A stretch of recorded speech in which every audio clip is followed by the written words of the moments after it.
Until you make the unconscious conscious, it will direct your life, and you will call it destiny. What if I told you, who is making the decisions in your life?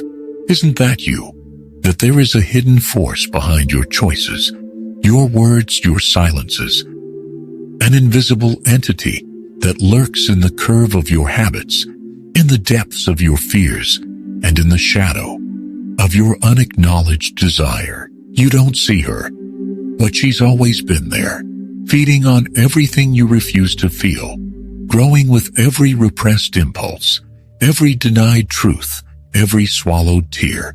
Carl Jung called it the shadow, the hidden side of the psyche, which you hide even from yourself.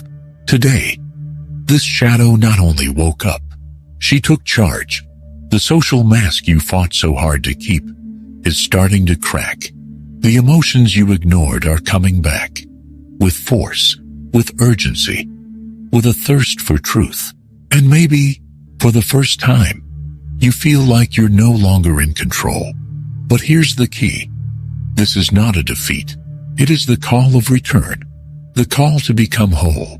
In this video, you'll understand why the shadow grows stronger in silence, how it influences your innermost decisions, and what happens when it finally decides to step out of the darkness.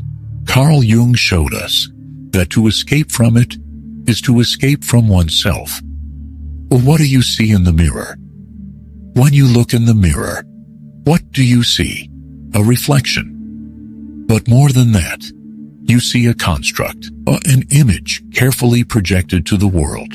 The mirror reflects the version you present, the social mask you have created to fit in, to be accepted. But Carl Jung teaches us that the true reflection, what we really are, is not there. What we see is not the totality of who we are, but an edited version of ourselves, a story we tell to hide our vulnerabilities. The reflection in the mirror is what we show the world, the parts of our identity that we consider acceptable, the parts that have already been shaped by the gaze of the other, by society, by our parents, friends, and teachers. That image is a facade, a protection against the parts of us that we don't want the world to see. Jung told us that on our journey we often become prisoners of this mask, forgetting that behind it lies a complex psyche, full of desires, fears, weaknesses, and unexplored potentials. The truth is that the reflection you see in the mirror is an illusion. He does not reveal the totality of his psyche. It hides the shadows, the parts of you that don't fit the narrative you want to tell the world, those parts you fear and avoid. But Jung calls us to an honest and courageous confrontation, to look into the mirror, not only to observe the surface, but to see beyond it, to question what we are really seeing. The journey of self-knowledge begins there. The moment you allow yourself to truly see who is behind the mask. It is in this encounter with the unknown, with the hidden part of ourselves, that the true process of individuation begins. Subscribe to the channel now, so you don't miss any chapter of this transformative journey. The fear of facing the unknown. The shadow is that part of our psyche that we do not want to recognize. It is made up of everything we deny, of what we avoid, of what we refuse to feel. It is what is outside of our conscious vision, but which defines us in invisible and profound ways.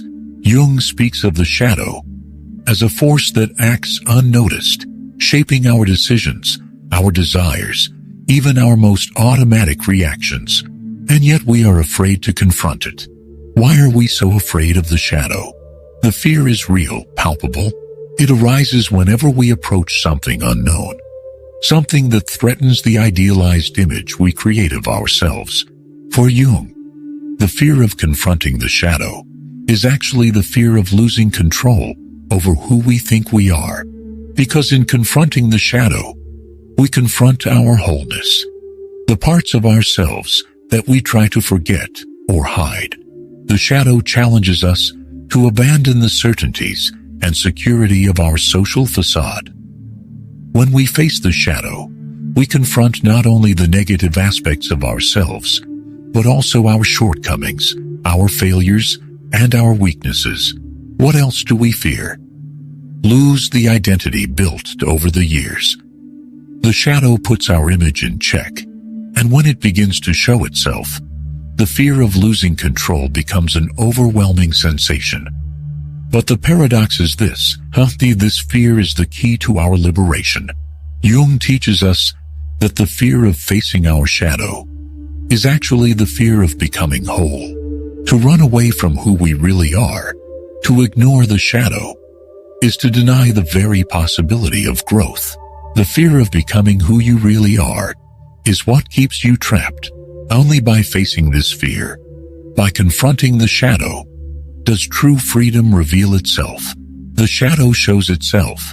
When the shadow finally emerges, it is no longer possible to ignore it. It appears in the most unexpected moments, in outbursts of anger, in disproportionate reactions, in disturbing dreams, in thoughtless decisions. Carl Jung taught us that the shadow is not hidden forever. It finds ways to manifest itself, and often when it does, it feels like we're losing control of our life. And it is precisely this loss of control that generates the discomfort. The shadow comes to remind us that we are not perfect beings. We are not always rational. We are not always heroes. We are human beings, with flaws, with unspeakable desires, with weaknesses, with shadows. But the shadow does not come to destroy us. It comes to set us free. When exposed, it is not a threat, but an invitation to self-understanding and reconciliation with parts of ourselves that we have let go. When the shadow reveals itself, it presents us with a unique opportunity to finally accept our imperfections, to make peace with our humanity, and to free ourselves from the pressure to be perfect.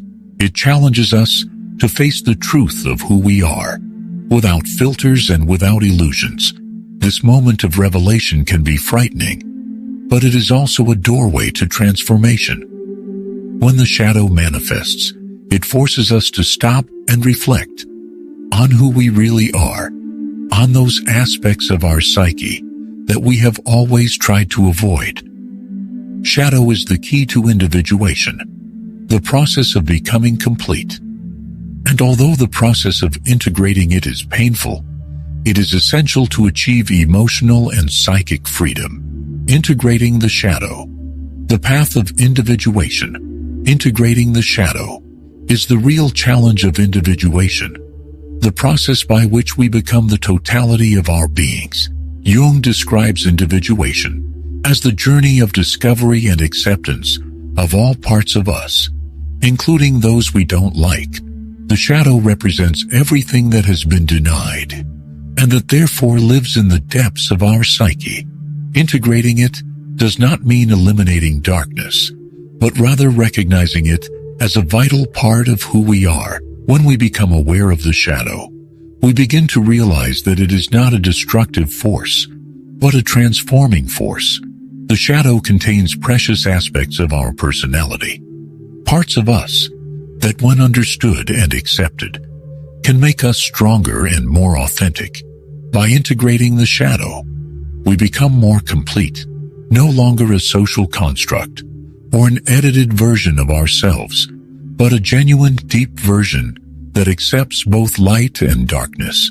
Individuation is not a fixed state. It is a continuous process, a movement toward wholeness. Integrating the shadow is therefore a journey that never ends, but that leads us to a deeper understanding of who we are and what we really want from life. By integrating our shadow, we become freer, more authentic, more human. This is the true meaning of individuation. Not to be perfect, but to be genuine. The shadow is an ally. When you finally integrate the shadow, it ceases to be an uncontrolled force and turns into an ally. Jung teaches us that the shadow should not be seen as an enemy, but as an essential part of our psyche. It is not something to be rejected or eradicated, but something to be understood and welcomed. When you accept the shadow, it becomes a source of power and wisdom. The shadow, by being integrated, helps us to live more authentically. It teaches us to embrace our weaknesses and imperfections, frees us from the burden of perfection, and allows us to live more genuinely and truthfully. We are no longer stuck in an idealized image of ourselves, but we are free to be who we really are, in all our complexity. This is the shadow's greatest gift. It frees us from the prison of falsehood and takes us to a place of acceptance and authenticity. We no longer need to hide our shadows. We can now live with them in harmony, understanding that we are made of both light and darkness, and in doing so, we find a new freedom, the freedom to be ourselves, without masks, without fears, without repression. Only then can we become truly whole. The awakening of authenticity. When you begin to integrate your shadow, a new reality unfolds before you. A reality where there is no longer room for the masks, for the lies we tell ourselves, for the fears that once held us captive. The shadow, when recognized and welcomed, transforms from enemy to ally. And the most powerful of all, it reveals what has always been hidden under layers of denial, your true self. This is the crucial moment of individuation, the awakening of authenticity. Jung talked about the importance of freeing ourselves from the trap of the persona, the mask we wear to adjust to external expectations.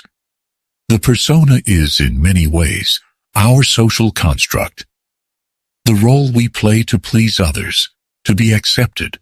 However, over time, this persona can become a prison where we forget who we really are. The shadow then enters the scene as the force that challenges us to take off this mask. The awakening to authenticity is actually a process of detachment from the persona and a reunion with our true essence. But authenticity doesn't come overnight. It requires courage, because authenticity is not comfortable. It often manifests itself through difficult choices, decisions that challenge social norms and expected standards. And, as Carl Jung warned us, the path to authenticity is often lonely, as it leads us to break with expectations and conventions that surround us. However, it is on this path that we find true freedom, the freedom to be who we are, without excuses or justifications. Authenticity is not about perfection.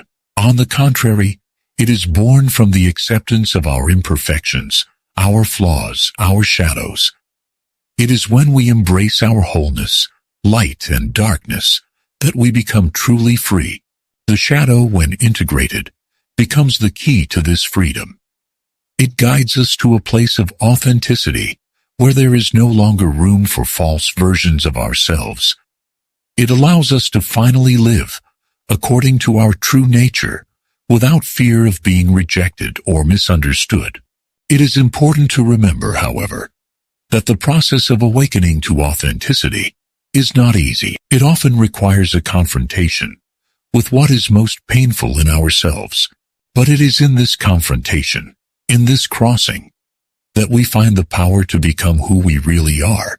True authenticity only comes when we let go of external expectations and start living according to our own truth. This is the awakening of authenticity, the liberation from the masks, the reconciliation with the shadow, and the embrace of our wholeness. We are not just light. We are light and shadow. And it is in this balance that we find our true strength,